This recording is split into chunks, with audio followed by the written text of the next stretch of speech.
welcome to our second podcast, Round 2 of Job Talk. It's a bright sunny day here in Pittsburgh, hotter than anything. But what we're going to talk about today is a hot topic when you're looking for a job. How many times does an employer ever say to you on an interview, Dan, do you have any questions? And then you freeze.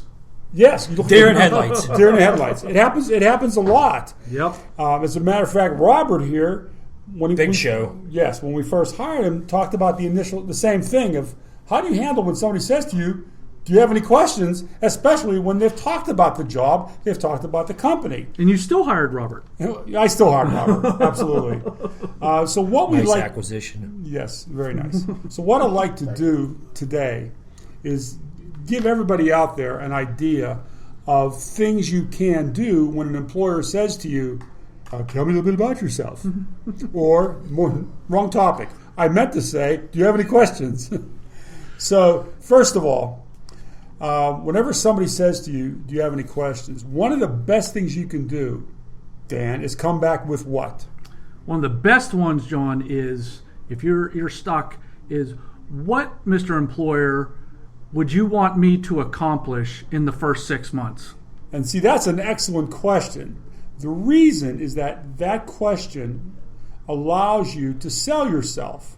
Because when the employer says, well, Dan, we would like to have you install this software, put this system in place, learn our processes.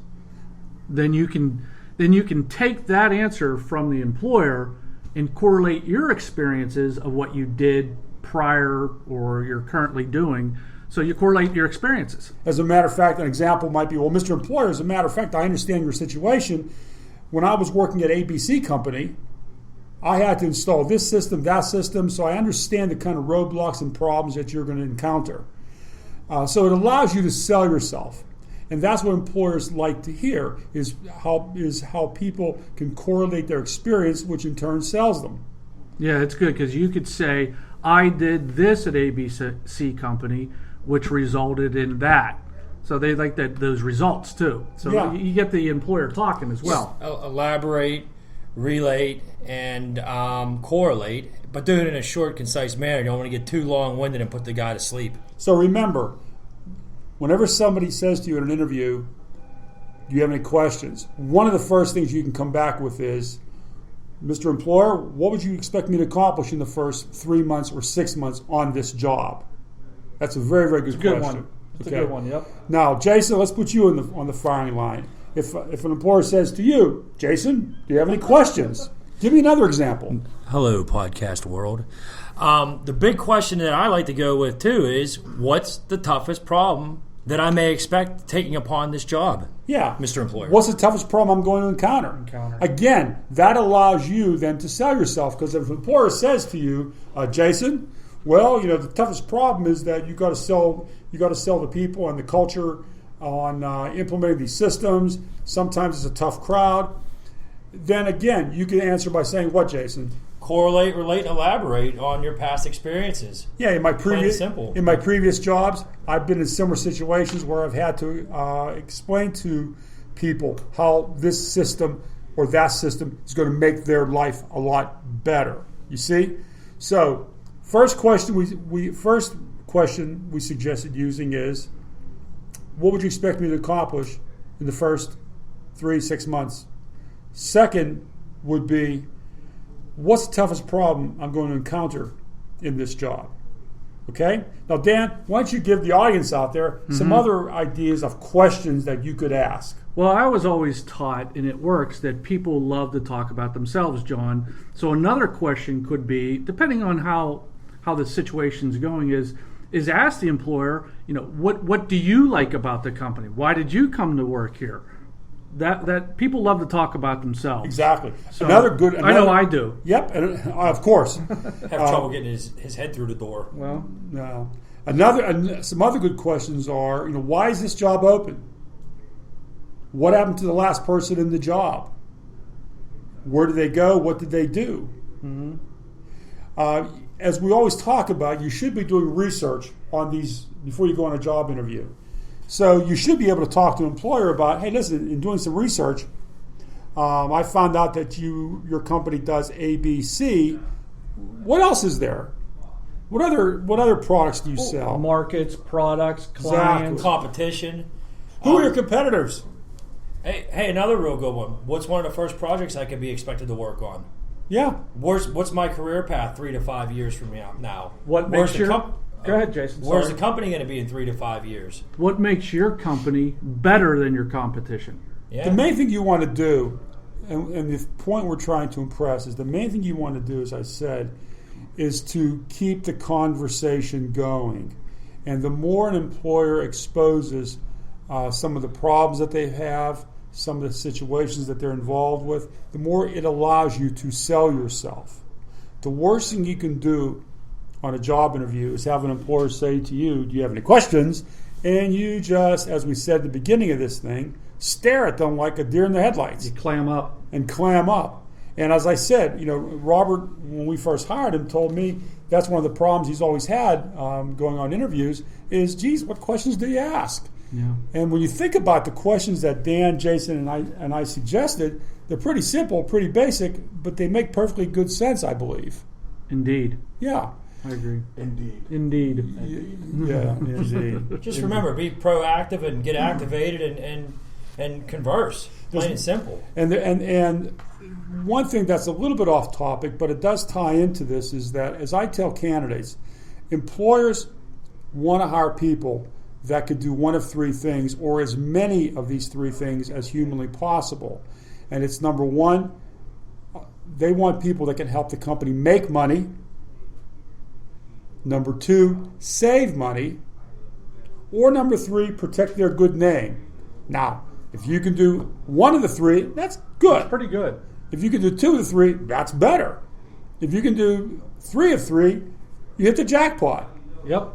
But it's important to understand you have to sell yourself. And as Jason was implying when he was talking before, is that on interviews, you got to engage the employer. You got to talk to the employer. An interview should be a two-way dialogue, even though sometimes it's not. It should be a two-way dialogue. So the worst thing you can do is, as we said again, freeze up and stare at them like, what the heck are you talking about? Mm-hmm. Okay? Is there anything, Dan or Jason, you want to add? Jason, go ahead. No, just remember, always ask questions, because that's what employers are looking for, because very key in a company is, if you have a problem and you're afraid to ask a question, that company could be losing $1,000, $10,000, $100,000 a minute for each minute that goes by that you don't ask a question. So asking questions is critical to any job interview. As a matter of fact, one thing to tie into what Jason just said is that from all the years I've been doing this, the one area where applicants generally fall flat on their face is their inability to correlate experience, to tie what they do to what the employer wants. And the only true way to learn that is by asking questions to find out where the employer is coming from. The employer got to talk, and you have to listen. Another one, if you guys want to agree or disagree, is ask for the job, ask for the next step, tell them you want to go to the next step. What is the next step? Things like that. Yeah, when an employer is closing off the interview, hey, Dan Ryan, it was very nice to meet you. I enjoyed our conversation. What should you say, Dan? Well, I enjoyed it as well. What's the next step? What's the next step? Exactly right. At least get an idea as to where the employer is coming from. And remember, when you're on an interview, have fun and get her done. As Jason says, absolutely. Hope these pointers have helped everybody. Wait. Uh-oh. Big Show's chiming in. Yes. Something you talk about a lot is correlating experience. Yes. Yes, sir. Give examples of this. Okay. Like specific, like here's how you do this. Like say you an example. No, if an employer says to you in the interview that I need somebody in this job that's going to be able to get our social media up and running, get us a better presence on LinkedIn, Facebook, whatever's out there nowadays. All right, that gives you the opportunity to correlate by saying, well, as a matter of fact, Mr. Employer, in my previous two jobs, I went into this company where they had very little internet presence. I went into this company that had virtually no social media presence, And I basically got them both up and running by implementing XYZ programs. And it resulted in There it is. ABC. The results too. That's key. So, Robert, does that give you a good idea? Sure. Does that make sense? Yes. But that's what you have to do. And the problem with interviewing, like I tell anybody, it's like playing quarterback in the NFL. You got to audibilize. You could go in there with the greatest plan in the world, and I'm going to do this, and I'm going to do that, and boy, when they ask me this, I'm going to say that. Ain't the way it's going to go. And you got to be prepared to handle that. It's like Ben Roethlisberger coming to the line of scrimmage. You may call a play, and that play looks great, and all of a sudden the defense is totally different, and you better change quickly and think on your feet quickly. Yep. All right? So, Robert, hope that helps you in terms of how to correlate experiences. Sure. With that said, I think we've had about enough of this for today. God willing, we'll be back next week for our third podcast in a series of podcasts called Job Talk. Job talk. Bye. Job Bye. talk. Bye-bye. Adios. Bye-bye. Arrivederci. Auf Wiedersehen. Later.